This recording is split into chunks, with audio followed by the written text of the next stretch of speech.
مرحبا بكم مجددا على قناتكم لي ديليس دي بالاندالوز. اقتراح ديال اليوم غادي يكون عباره على كيكه كنحضروها بالعصير ديال المندري وبجوز الهند وبحبيبات ديال الخشخاش.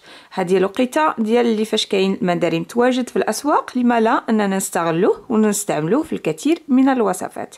سبق لي انني حضرت معكم في 2016 اعتقد وصفه ديال الكيكه حضرناها بالحامض وبجوز الهند وبحبيبات ديال الخشخاش، جات في المنظر ديالها هائله. غادي ندير لكم الرابط اسفل الشاشه. الكيكه اللي غادي نحضروا اليوم مع بعضنا كتجي في المذاق ديالها لذيذه بزاف، النظر ديالها جميله وكتجي رطبه وهائله. ما غادي نطولش عليكم بزاف، غادي نخليكم مع المقادير وطريقه التحضير. غادي نحتاجوا 150 غرام ديال السكر سنيده اولا كوب ديال العنبه، كوب ديال العنبه ما عمرش بزيت المائده، وهنا 15 سنتيلتر ديال العصير ديال المندري، علبه ديال الزبادي اولا الياغورت بوزن 110 غرام، يمكن لكم تستعملوها بنكهه لافاني. غادي نستعملوا كذلك 160 غرام ديال دقيق الحلويات او دقيق الابيض، اي ما يعادل كوب العنبه بكوب ونصف وزائد ملعقه. 50 غرام ديال لانواع كوكو ولا جوز الهند، 3 ديال البيضات، رشه ملح، قشور ديال المندري، ملعقه كبيره ديال حبيبات الخشخاش، جوج ديال الاكياس ديال خميره الحلويات بوزن 7 غرام، ثم كيس ديال السكر بنكهه لافاني.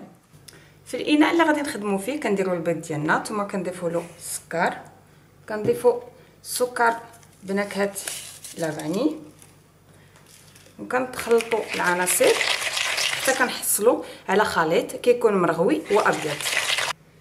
من بعد ما الخليط ديالنا كيولي بحال هكذا مرغوي وابيض، كنضيفوا له الزيت،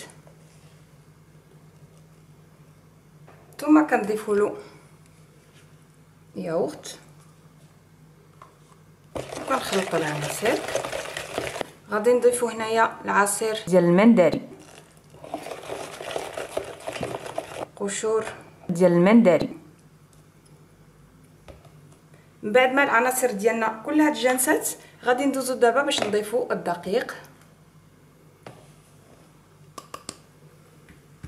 غادي نضيفوا خميره الحلويات 2 اكياس،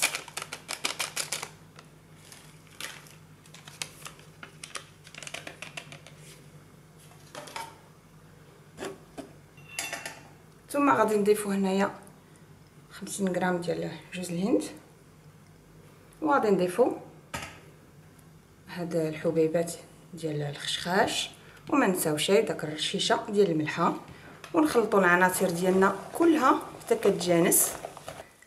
من بعد ما العناصر ديالنا كلها ولات متجانسه دخلت في بعضها، غادي ندوزو دابا باش غادي نديروا العجين ديالنا في القالب اللي غادي يدخل الفرن.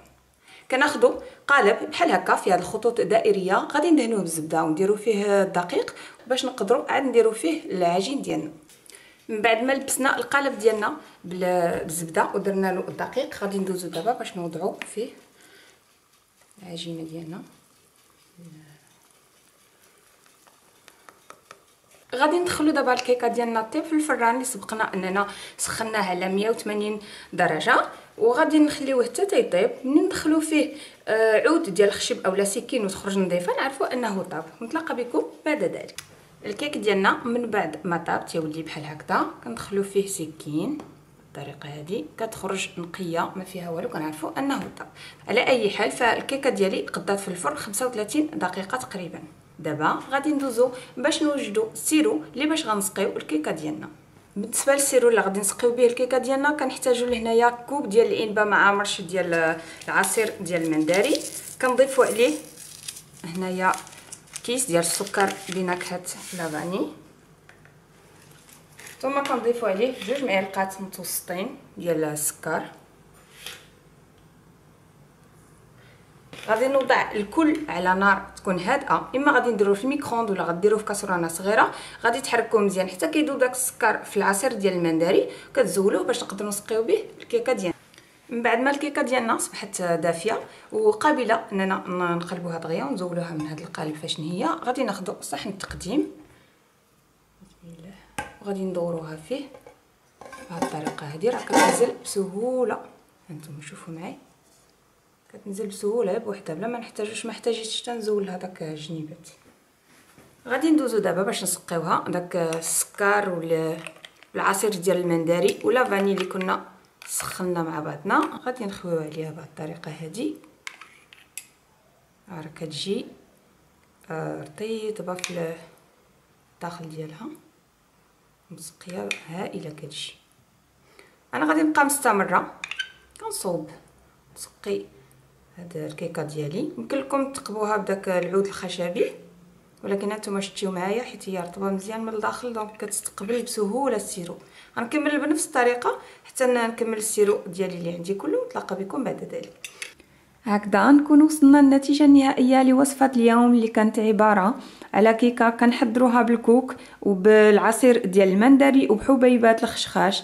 كنسقيوها بالسيرو كما شتيوها، كتجي من الداخل رطبه وهائله، كتجي لذيذه بزاف. الا جربتيوها انا متاكده انها غادي تعجبكم. كنتمنى ان اقتراح اليوم يكون عجبكم، ان الشكل النهائي لوصفه اليوم تكون شهاتكم باش تحضروها في المنازل ديالكم. سنعطيكم موعد لاحق مع وصفات اخرى، والى ذلكم الحين اقول لكم دمتم في امان الله.